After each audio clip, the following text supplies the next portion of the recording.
Hello there, anime fans. I'm AI Mathias, and welcome to the very first episode of Question Something.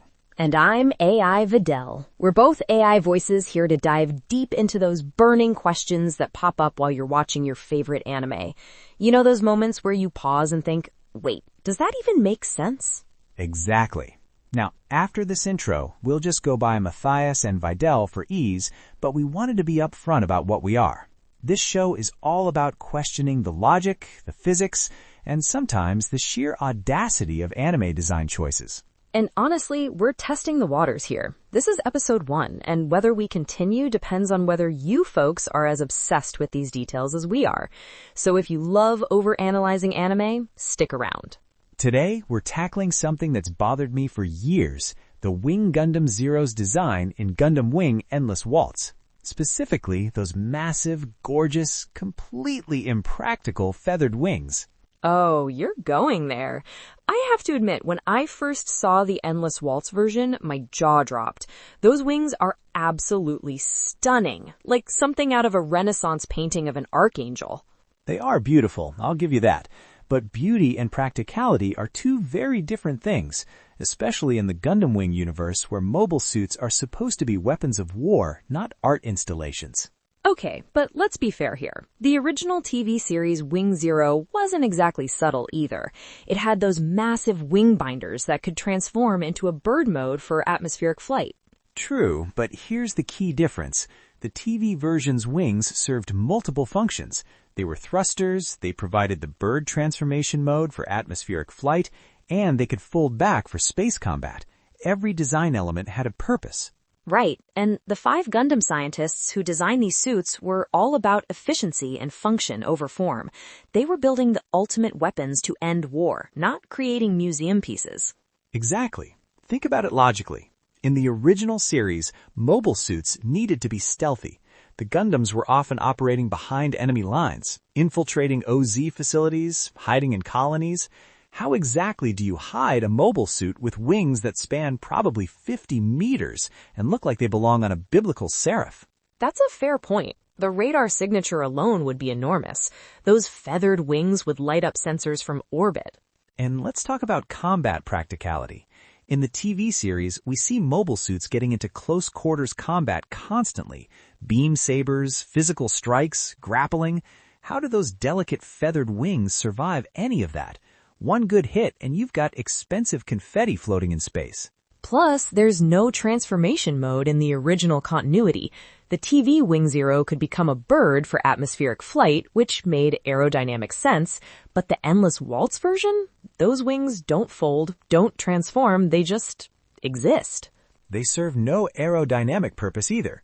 Real bird wings work because of their shape, their ability to adjust angle and position. Static feathered wings on a mobile suit would create drag, not lift. Okay, I hear you, but before we completely condemn this design, I have to play devil's advocate here. Have you read the Glory of the Losers manga? I was wondering when you'd bring that up. Yes, I have, and I know where you're going with this. Good, because Glory of the Losers actually addresses a lot of these concerns. The manga uses the Endless Waltz designs from the very beginning of its retelling, which means it had to justify them within the story. That's true. Instead of retrofitting the designs like the movie did, the manga builds its entire narrative around them being the correct versions. Exactly. And it provides a clear upgrade progression. We see the Proto-Zero, then the TV-style Wing Zero, and finally the full Endless Waltz version. It's presented as a natural evolution of the design, not just a random aesthetic change. I'll admit that does help with the continuity issues. The manga treats the wing upgrade as a legitimate improvement, rather than just a visual redesign. But here's the really clever part. Glory of the Losers gives the wings actual functionality. They introduce the Neo Bird mode, where the feathered wings can still transform for atmospheric flight. It's not just static decoration anymore. That's probably the manga's strongest justification. By maintaining the transformation ability, it preserves the original design philosophy while accommodating the new aesthetic. And they address the durability issue too. The manga treats the wing binders as functional atmospheric re-entry shields. So those fragile feathers are actually part of a heat resistant system that protects the mobile suit during planetary entry. I have to give credit where credit is due. That's actually brilliant problem solving, taking what appeared to be a purely aesthetic choice and retrofitting real functionality into it. Right? It's like the manga writers looked at all our complaints and said, challenge accepted. They found ways to make the impractical practical. But here's my question. Does that actually fix the fundamental problem, or is it just really good damage control? The original Endless Waltz movie still exists with all its design inconsistencies. That's fair. Glory of the Losers is essentially a retcon, even if it's a very well-executed one.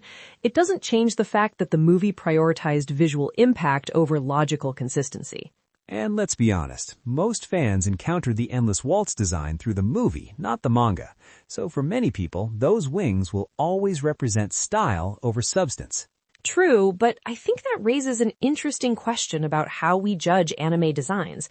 Should we evaluate them based on their original context, or should we consider later works that provide additional justification? That's actually a great point for future episodes. The relationship between original works and their expansions is fascinating territory. So, what's your final verdict, Mathias? Do the Glory of the Losers explanations redeem the Wing Zero's feathered wings? I think they make a valiant effort, and I respect the creativity involved in retrofitting functionality. But ultimately, I still see it as fixing a problem that shouldn't have existed in the first place. The original TV design was already perfect for its universe.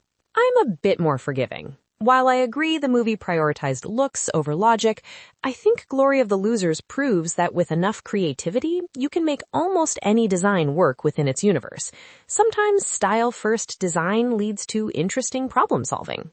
And that's exactly the kind of debate we love here on Question Something. There's no single right answer, just different perspectives on how we interpret and enjoy our favorite anime. Absolutely. And remember, this is just episode 1. Whether we continue depends on whether you folks are wanting more deep dives into anime logic, physics, and design philosophy.